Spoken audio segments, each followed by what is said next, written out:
August 1st, 1987. The Hilton in Las Vegas is not just a hotel tonight. It is an altar of sacrifice. The air is thick with electric humidity, the smell of expensive tobacco, and the scent of fear. At the center of the ring, three belts gleam under the lights: the WBC, the WBA, and the IBF. For the first time in the modern era, boxing is searching for a single face, a single name, a single owner of the heavyweight crown. On one side, the phenomenon, Mike Tyson. A 21-year-old walks as if the four horsemen of the apocalypse have his back. He wears no robe, no socks, just black trunks and a stare that seems to pierce through his opponent's skulls. He represents raw power, the trauma of Brooklyn turned into a weapon of mass destruction. On the other side, the obstacle, Tony TNT Tucker, tall, arrogant, and armed with a jab that feels like an iron whip. Tucker is not just another victim. He is a man who believes destiny made a mistake by giving Tyson the spotlight. To Tucker, Mike is just a kid with muscles. To Tyson, Tucker is the final link in a chain he intends to break with his own fists. This unification is not a formality. It is a war for immortality. Do you want to know how this incredible clash between two boxing titans ends? You still have time to grab your favorite snack and drink, because you're about to witness one of the most shocking fights in boxing history. The buildup, bad blood, and words of fire. The tension didn't begin at the weigh-in. It had been building for months. Tony Tucker, undefeated and backed by superior technical discipline, set out to dismantle Tyson's psyche. At press conferences, Tucker spared no venom. Mike Tyson is a television product. He's a schoolyard bully who's only fought men who were afraid of him before the bell even rang, Tucker declared, standing in front of a Tyson who remained in sepulchral silence, his jaw clenched so tightly it seemed he might break his own teeth. There was one particular stare down where Tucker leaned over Tyson using his nearly 8-inch height advantage and whispered, "Tonight, the world will see that you are small. You're a child pretending to be king." Tyson's response was not verbal, it was a vibration. Don King, standing between them, smiled, knowing that hatred sold tickets. Tyson came in carrying the bottled rage of a man who had lost his mentor, Cus D'Amato, and he saw in Tucker the face of everyone who doubted his ability to box beyond the first 3 rounds. This wasn't just boxing, it was a clash of styles, the technician versus the destroyer of worlds. Fight breakdown, stats and styles. The betting world was split by a thin line of doubt. Could Tyson knock out a man who had never kissed the canvas? Mike Tyson, 30-0, 27 KOs. The peekaboo style at its peak. A low center of gravity, pendulum-like head movement, and explosiveness that seemed to defy the laws of physics. Tony Tucker, 34-0, 29 KOs.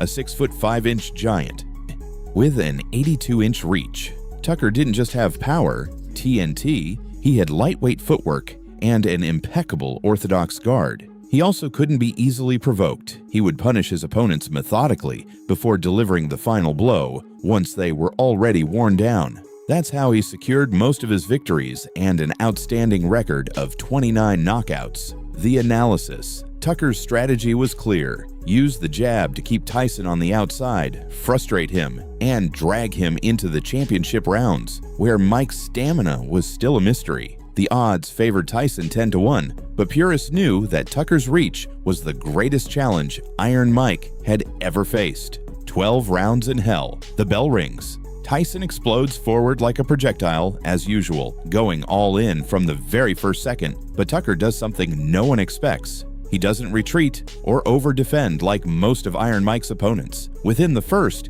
30 seconds. Right hand by Tucker. That might have been the best shot that Mike Tyson something.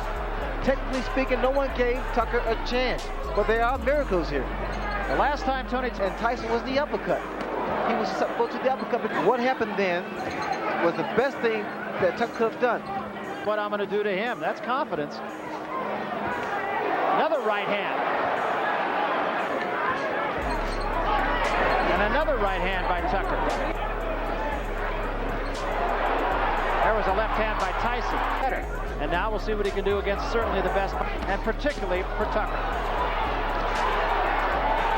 There's a great left hand at the bell by Tyson. Tucker lands a left uppercut that snaps Tyson's head toward the lights. For the first time in his career, we see Mike Tyson step backward. The crowd erupts. Tucker smiles, and the arena crackles with energy. Well, you know, Ray, I hearken back to your fight with Marvin Hagler, where after the fighter, It gives him the confidence. And again, well, like in Tony. Tyson, 2 good jabs. Charge as a referee. No nonsense guy. There was a good right hand again by catching Tyson on the way in. He's finished with the left hook, Barry. Coming in with his head. The uppercut has been doing a tremendous exchange punch for punch. In this case, normally Tyson comes out on top. Tyson, far from intimidated, closes the distance. The sound of his body shots echoes all the way to the last row.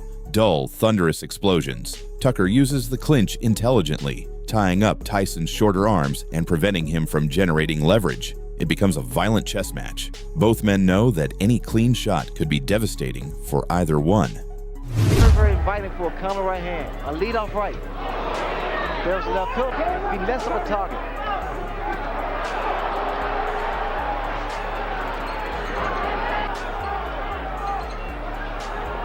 There was a right hand by Tyson.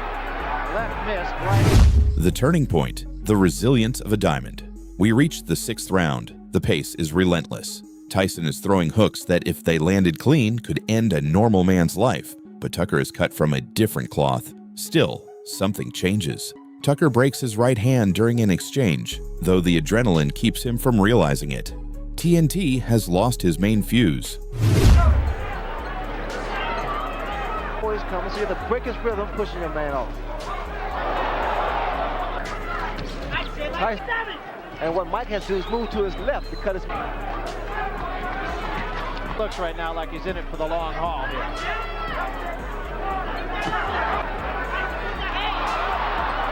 I think he's watched my fight. Tyson notices. Mike stops, hunting for the one-punch knockout, and begins a systematic demolition. Tucker's footwork starts to falter. Tyson slips a jab, dips inside, and lands a hook to the liver that forces Tucker to exhale all the air from his lungs. The giant begins to shrink. The hunter has found the weakness. The crowd is on its feet, roaring in excitement at the spectacle put on by Iron Mike and the relentless Tony Tucker. Appeared to be as loose. Indeed, a great fighter.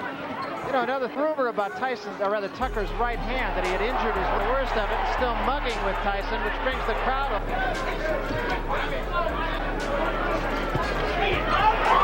Left because he's throwing combinations again. But whenever he didn't throw the right hand in anger, since the middle of the last round, I hadn't noticed before. In a fight of this intensity, this magnitude, when you're fighting, you really don't feel it. The climax. The championship rounds 10, 11, and 12. This is where myths either die or are cemented.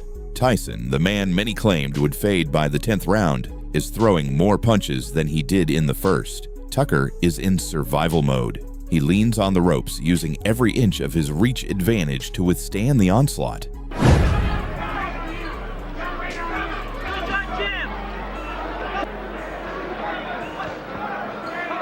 Tony Tucker's right hand now is dropping, and that is getting this step in. Get close. Now come. There it was. Now he's starting to cut the ring off.